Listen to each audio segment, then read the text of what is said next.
The church's one foundation is Jesus Christ her Lord. She is his new creation. Good morning, I'm Andrew Whaley. As you were with us on Sunday, we explored together the idea of lament before God, especially for us as a people during this time of quarantine and social distancing. And now as we're hearing about growing numbers of cases of COVID-19 in Roanoke and in our region, as our governor has issued his executive order for social distancing practices that require us to stay in our homes except for essential tasks, I think that we continue to explore this theme of lament.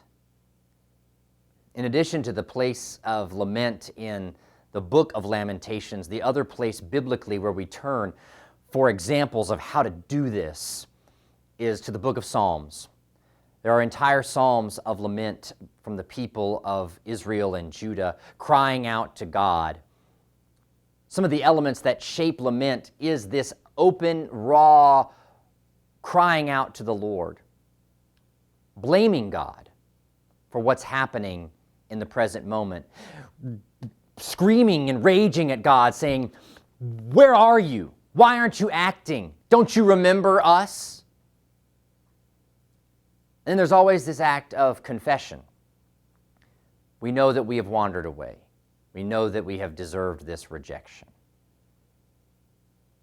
Now, I'm not going to argue today that God is smiting us with a plague like we're the Egyptians or something with this pandemic throughout the world.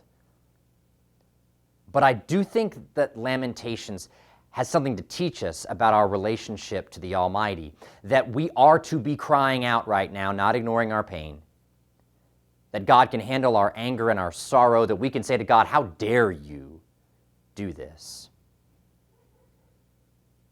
And one of the benefits of lament when the people of Israel confess their own complicity, their own faults, is what they're saying is they have some agency still in this relationship to the present situation and to their God, and that something about their behavior can turn the tides on this present moment. That is an important lesson for us to learn as we cry out our laments to God too. We have some agency in how the tides turn in this scenario.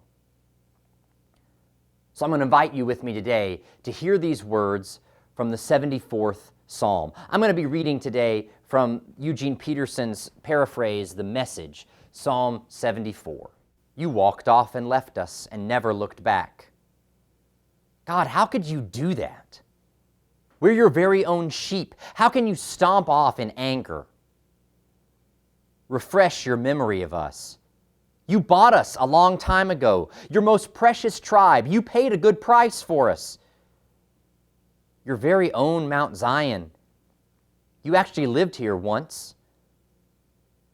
Come and visit the site of disaster. See how they've wrecked the sanctuary. While your people were at worship, your enemies barged in, brawling and scrawling graffiti. They set fire to the porch, axes swinging. They chopped up the woodwork, beat down the doors with sledgehammers. They split them into kindling.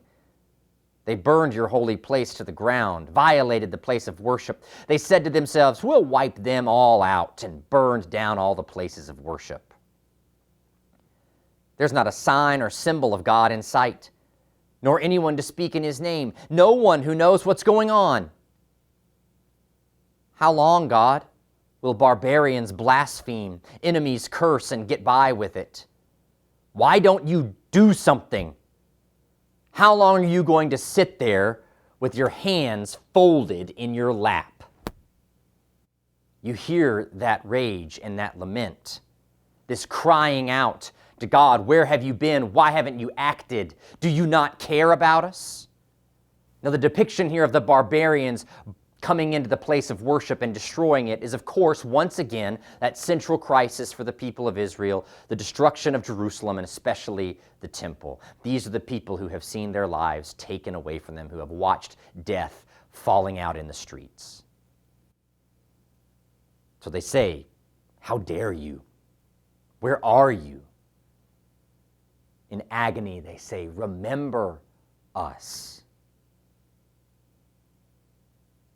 And when it's all been poured out, when the anger, the hurt, the distress, the sorrow, the grief has been raged out before God, then hear what the psalm says.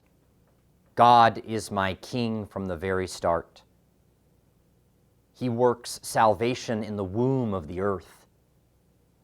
With one blow you split the sea in two. You made mincemeat of the dragon Tannin. You lopped off the heads of Leviathan, then served them up in a stew for the animals. With your finger you opened up springs and creeks and dried up the wild flood waters. You own the day. You own the night. You put stars and sun in place. You laid out the four corners of earth, shaped the seasons of summer and winter.